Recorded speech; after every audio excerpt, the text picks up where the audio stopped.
मी आजच मायरा केलंय आणि येता येताना माझं लक्ष या माझ्या पाठीमागच्या ना शहाळ्यावर गेलो. तर मी ना आता तो काढतलंय, तर बघूया नेमका शहाळा निघता की नारळ निघता. तर चला काढूया. अरे देवा, माझी उंची पोचत नाही. कपार नाही पडलो पुरे.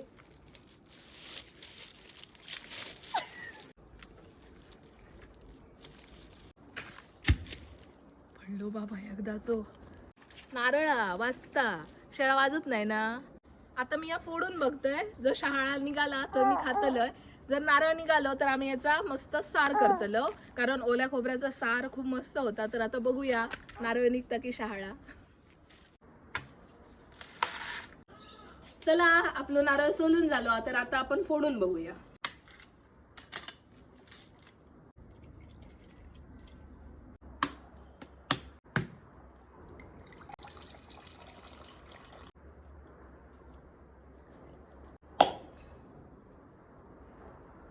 मस्त कोवळा खोबरा असा, माशाचा सारच बरा होता. पाणी मस्त मिरमिरीत असा असा.